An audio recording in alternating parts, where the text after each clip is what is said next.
Hello again, welcome to Siempre Siendo Reformados. My name is Andres Martinez and I'm from Puerto Rico. In this video, I'm going to continue the series that I started some months ago on the hypostatic union called The Two Natures of Jesus Christ. In part 1, we deal with Philippians chapter 2 and what it said about Jesus being in the form of God and in the form of a servant. In this video, we're going to deal with Hebrews chapter 1 and 2. Chapter 1 demonstrating the deity of Christ and chapter 2 demonstrating the humanity of Christ. There's a lot of material, so I'll try to do this as fast as I can. Hebrews chapter 1 from the ESV, it says, "Long ago, at many times and in many ways, God spoke to our fathers by the prophets, but in these last days he has spoken to us by his Son, whom he appointed the heir of all things." Now, this kind of language where the Bible says that God exalted Christ or that God appointed Christ the heir of all things, this kind of language and this kind of text of the Bible are used against the doctrine of the Trinity and deity of Christ by Unitarians because they say, well, God is the owner of the universe. He cannot be the heir of his own creation. And so if Christ is the heir, then he's not the owner, he's not God. Well, this argument, even though it has logic, it's logical, it ignores the testimony of the scriptures because, for example, the text that we studied in the last video, Philippians chapter 2, the text said that Jesus humbled himself. Being in the form of God, he emptied himself by taking the form of a servant. He didn't count that equality with God as something to be grasped. He humbled himself even to the point of death on the cross. And it is after his own humiliation of himself that the Father highly exalts him, as Philippians 2:9 says. So it is the humiliation of Christ himself that makes it possible for the Father to exalt him. So Christ, being in the form of God first, he was as highly exalted as the Father. He humbled himself, and that is what makes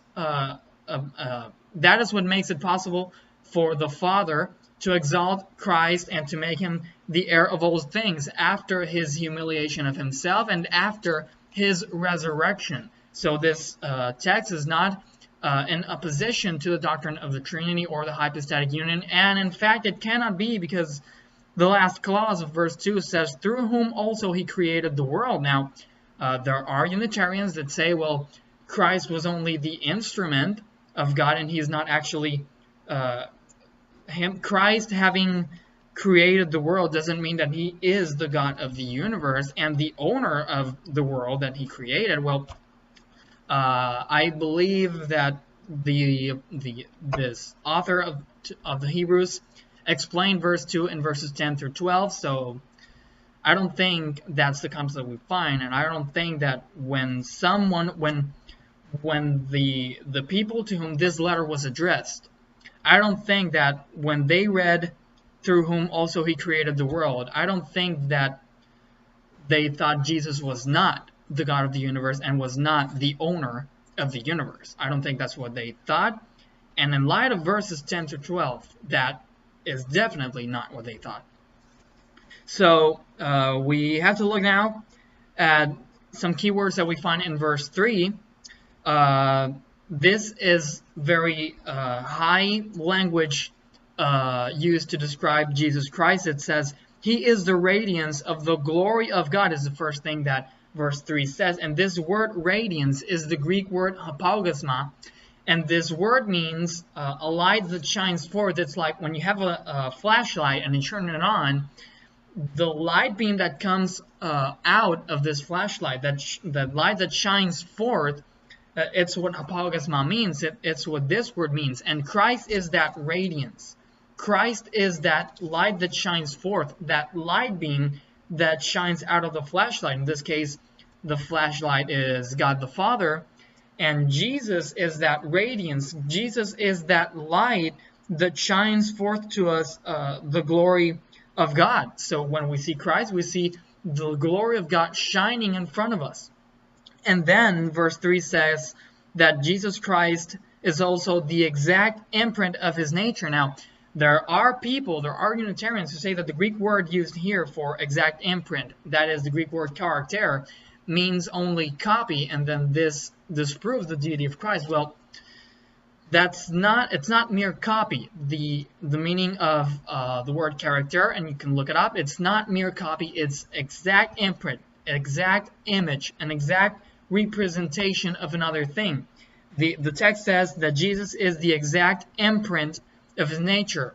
We could say, according to this text, according to that word, that we can have an image of the Father here, an image of Christ here, and if we see the substance of the image of Christ here, the substance of Christ that we see here is going to be identical to the substance of the Father. When we see both images, the Father and the Son, the substances of these two persons are identical. That is why Jesus Christ is the exact imprint of the nature, of the substance, of the essence of the Father, because the word used here for nature, the Greek word used there, is the Greek word hypostasis. And in the last video, I believe we talked about this word, and we said that the word hypostatic that we use for hypostatic union comes from this Greek word, which means substance. So the text says that Christ is the exact imprint or image or representation of the nature or the substance or the essence of God, of the Father. And let me submit to you now that if you are a Unitarian of any branch, no matter how exalted you make Christ, no matter how divine or exalted you believe that your Christ is, if you do not believe that Christ is the God of the universe, you do not believe in the Christ described here. The Christ described here is the exact imprint of God, the nature and the substance of God the Father. And I'm afraid that if you share the same substance of God, and if you are the exact imprint of his nature, then I'm afraid you are God. So if you do not believe that Christ is the exact imprint of the substance of the Father, then you don't have the Christ of the author to the Hebrews, and you don't have the biblical Christ. Now we can continue on. We have to look at the word begotten in verse 5, because a lot of people use this word to say that, well, Christ was begotten or created by the Father. Well, the Apostle Paul used this same quotation here in verse 5. Verse 5 says, "For to which of the angels did God ever say, 'You are my son, today I have begotten you'?" The Apostle Paul uses the same citation in Acts chapter 13, verse 33, to talk about the resurrection of Christ. He says, Acts 13:33, "And we bring you," let's start in verse 32, "And we bring you the good news that what God promised to the fathers, this he was fulfilled to us their children by raising Jesus, as it is written in the second psalm, 'You are my son, today I have begotten you.'" So Paul uses this text to say that Christ was raised from the dead by God, and the writer to the Hebrews, the context that he gives for using this text is plain from the second part of verse 3 and verse 4. It says, verse 3, "After making purification for sins, he sat down at the right hand of the Majesty on high, having become as much superior to the angels as the name he has inherited is more excellent than theirs. For to which of the angels did God ever say, 'You are my son, today I have begotten you'?" So the author to the Hebrews gives the context for this citation. He's putting Christ as superior to the angels.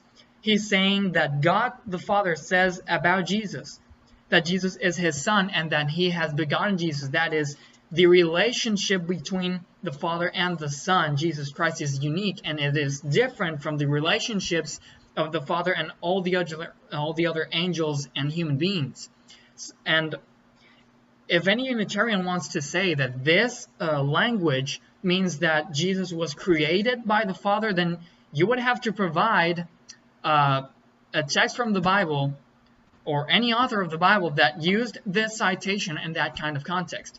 I provided you two different contexts, the context of the resurrection of Jesus by Paul in Acts 13, and the context of putting Jesus as superior to the angels. That is the context we find here for the citation, and I don't think any of the authors, Paul or the author to the Hebrews, if the author to the Hebrews was not Paul, I don't believe that if there are two different persons, I don't believe any of those two authors would agree with that interpretation, because they never used it to say that. They never indicated that citation meant that, so you would have to provide that, and I don't think you can do it. That's the challenge anyway. So begotten does not mean here created or in any other place of the Bible. You can try to provide that, but I don't think you will. Then verse 6 says, and again, when he brings the firstborn into the world, he says, let all God's angels worship him. And the word firstborn is quite controversial. Some people believe that this word means that God indeed created Jesus, and as Colossians 1 says, that Jesus is the firstborn of all creation. Unitarians, some of them, say that firstborn, calling Jesus the firstborn of all creation means that he was the first being created. Now, I don't think that any author in the Bible used the word that way, because the Greek word used there in Colossians 1:15 and here is the Greek word prototokos, and this word does not simply mean firstborn or first created. It can also mean preeminent, and that is the way the word is used in Psalm 89 verse 27. I believe is talking about the King David, and King David was not the first king of Israel. He was not the first king of the world. He was not He was not even the firstborn of his family, but God still calls him firstborn. Why? Because he was the preeminent one, the superior one. And I believe that in Colossians 1, and here also, the context is about making Jesus superior to angels and to any other being. So the word firstborn is being used here to indicate that Jesus is preeminent. Again, when he brings the firstborn, the preeminent one into the world, he says, let all God's angels worship him. And indeed, if all the angels of God worship him, then of course he is the preeminent one. He's not just the first one created. He is the preeminent one. He is the radiance of the glory of God, the exact imprint of his nature. He is just God. Verse 7, of the angels, he says, God says, he makes his angels winds and his ministers a flame of fire. The angels of God are only ministers. But of the Son, he says, your throne, O God, is forever and ever. The scepter of uprightness is the scepter of your kingdom. The author to the Hebrews is saying here that God clearly calls Jesus God. The Son is being called God here. But in verse 9, here's a tricky one. It says, you have loved righteousness and hated wickedness. Therefore, God, your God, has anointed you with the oil of gladness beyond your companions. And Unitarians also use this text to say that, well, if the God the Father is the God of the Son, then the Son is not God. Well, that is quite incorrect, because the verse that is before verse 9 says very explicitly that God calls Jesus God. And that argument can be easily disproven by the fact that in verse 9 we have, therefore God, your God, that is referring specifically to someone that we also call God. You see, the author says that God the Father calls the Son God in verse 8. We have a person being called God in verse 8.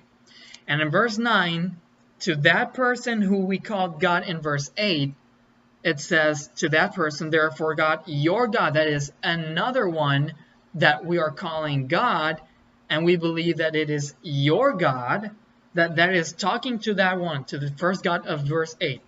Your God, the one who, you God, the one who your throne is forever and ever. Your God has anointed you. So here we have two different persons being called God. In verse 8, one of those persons, his throne is forever and ever. And in verse 9, we're saying, therefore God, your God. You see, he's referring to another specific person who is also called God. And to what doctrine you think that this language is similar? In Unitarianism, you have one being and one person who is called God, who created Jesus. In modalism, you have one being who manifests himself as first as the Father, then as the Son, and then as the Spirit, but it doesn't distinguish those persons. They're just modes. And in Trinitarianism, we have 3 distinct persons who are called God. And here we have 2 of those persons being called God. So what do you think that is? If that is not the Trinity, I don't know what that is. So very plainly, God the Father calls the Son God in verse 8. And the author also calls God the Father the God of the Son. And why is that? I've explained already that this argument is invalid, the argument of the Unitarians. But what does it mean for God the Father to be the God of the Son? Well, we have to remember the incarnation. Jesus was incarnate. He was made flesh. He was made one of us. He took upon himself the form of a servant. And as a servant, as a human being, he submitted himself to the law of God. He worshiped God. He obeyed the law of God. He loved God himself. He served him with all his strength, soul, mind, and all of his body and organism. He served God, and that means that automatically makes God the Father the God of the Son. So the Son has a God, that is God the Father, but the Son is a person who can also be called God, just like the Father, according to the author of the Hebrews, verse 8 here. So here we have 2 persons who are called God, and one of those, because he was incarnate, he was submitted to the other, and that is why we can say that God the Father is the God of the Son. So we can continue now. I think that is quite plain. Verse 10, and, talking about Jesus, you, Lord, laid the foundation of the earth in the beginning, and the heavens are the work of your hands.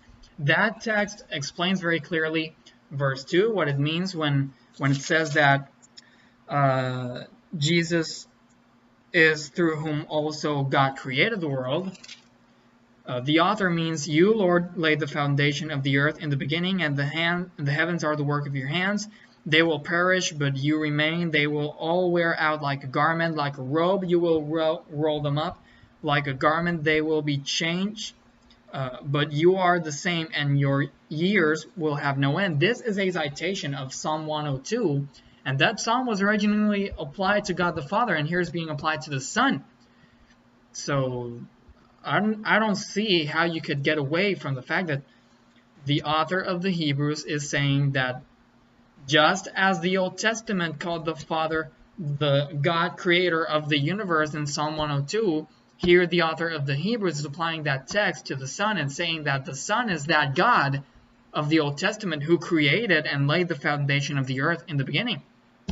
So I don't see how you could escape the fact that Jesus Christ is here portrayed as the creator, as the God creator of the universe.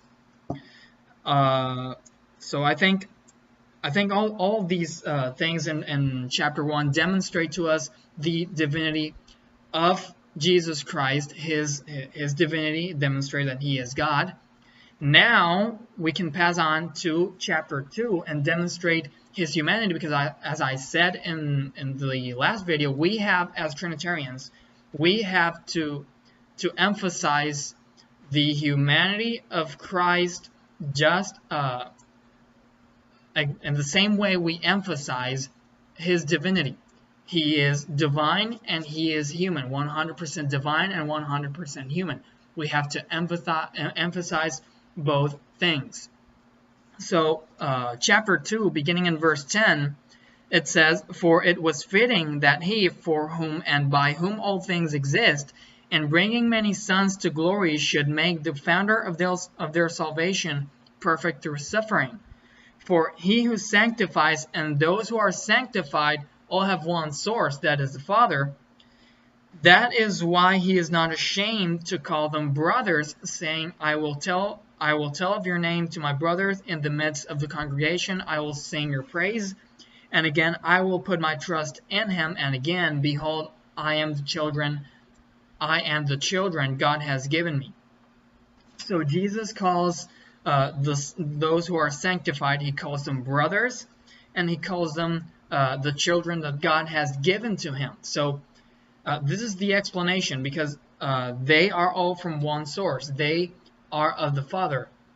Christ and those who are sanctified are from the Father, and that is why Christ can call them brothers and children. But there is a further explanation of why Christ can call those who are sanctified his brothers and his children, and that is in verse 14. It says, since therefore the children share in flesh and blood, he himself likewise partook of the same things, that is, flesh and blood, that through death he might destroy the one who has the power of death, that is, the devil, and deliver all those who through fear of death were subject to lifelong slavery. So it says that Christ participated of flesh and blood just as the children. So that is another explanation. That is another reason why Christ can call those who are sanctified brothers and his children, because he became human also. And let's look, for example, to verse 17. Therefore, he had to be made like his brothers in every respect, so that he might become a merciful and faithful high priest in the service of God to make propitiation for the sins of the people. That is, Christ had to become incarnate in order to make propitiation for the sins of the people. It had to be God, because God is the only one that is perfect, to offer a perfect offering so that another sacrifice didn't have to be made. The sacrifice had to be perfect. So God was the one that had to make propitiation himself, but it had to be a human being to pay for the sins of human beings. So what did God himself do? God became flesh. He became human in order to save humanity, in order to make propitiation for the sins of human beings. God became human to save humans. So that is why the incarnation was necessary, in order for God to make propitiation for the sins of the people. So we have seen now that in chapter 1 and in chapter 2, Christ is portrayed as God, and he is portrayed as human. Both are true.